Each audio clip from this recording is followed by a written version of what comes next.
Der amerikanische Hämatologenkongress, die American Society of Hematology, ist der größte Hämatologiekongress seiner Art. Es sind etwa 15.000 Wissenschaftler und Ärzte hier vor Ort. Es wird vor allem diskutiert im Bereich der Innovationen für die hämatologische Therapie. Das sind insbesondere Medikamente im Bereich der hämatologischen Krebserkrankungen. Wir sehen hier ein Drittel des Portfolios abgebildet. Das heißt für uns ein ganz wichtiger Kongress. Wir sehen auch hier eine zunehmende Molekularisierung der Therapie. Das heißt auch die personalisierte Medizin hat in der Hämatologie auch Einsitz genommen. Durch die besseren Verständnisse der molekularen Biologie dieser Tumore ist es auch möglich, die beste Therapie für die Patienten eben auszusuchen. Und vor allem im Hinblick auf die Bildung von Resistenzen ist es sehr wichtig, dass wir auch hier Zweitgenerationen Medikamente haben, die es ermöglichen, diese Patienten, bei denen das Medikament nicht mehr wirkt, eine Innovation nochmals anbieten zu können. Die große Frage wird sein, wie wir mit diesen Innovationen umgehen auf dem Markt. Werden diese Innovationen bezahlt werden durch die Krankenversicherer? Das ist eine ganz große Frage und die können wir nur positiv beantworten, wenn wir wirklich auch die Innovationen identifizieren. In diesem Sinn glaube ich, dass dieser Kongress ein ganz wichtiger Eckpunkt ist für die Bewirtschaftung eines Portfolios im Bereich der hämatologischen Onkologie. So we're here at the ASH meeting, a very important hematology meeting that takes place every year in December, and we wanted to go through some of the highlights of the meeting from our perspective. There are three key areas that we want to focus on. The first is myelofibrosis. The reason why this area is so particularly exciting this year is because for the first time there is a product from Incyte called Jakafi. It's a JAK2 inhibitor. It was recently approved, and this is really the first therapy that has been approved for myelofibrosis. So there is an incredibly high degree of enthusiasm for the compound at this meeting, and that product was just recently launched. We're also hearing data on some earlier stage compounds in development, but Jakafi's data are very, very strong at this meeting, and we would expect that to be a very dominant compound for many years to come.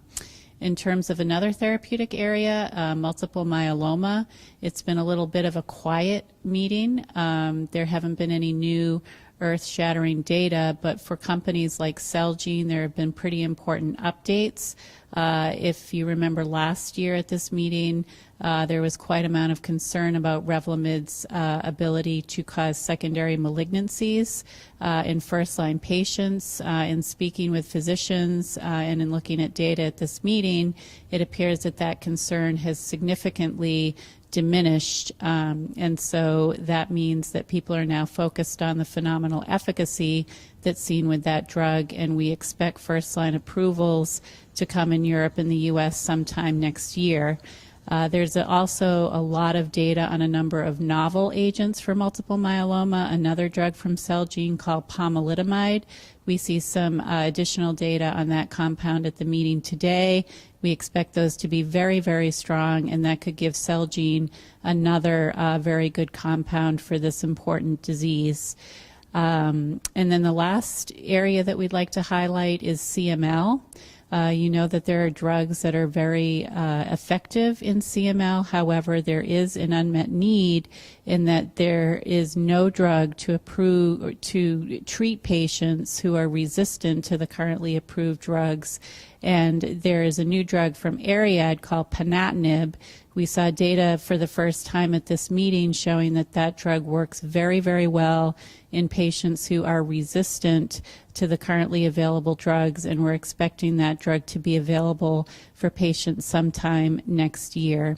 And the other compound that we wanted to highlight that there's very interesting data on at this meeting is from Micromet. It's called blinatumomab. And today we will see data in patients with a very refractory form of leukemia. And those data look very strong, and we're expecting that to be a very important drug going forward.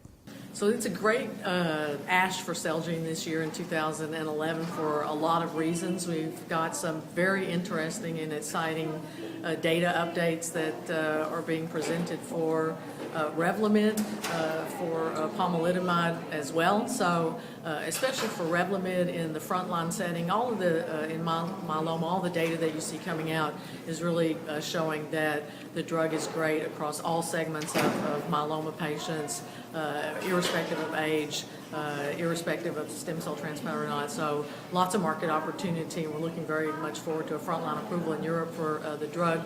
But even more exciting is we're seeing more and more great data on Revlimid in other disease states, in chronic lymphocytic leukemia, in the non-Hodgkin's lymphomas, and the physicians are very excited about it.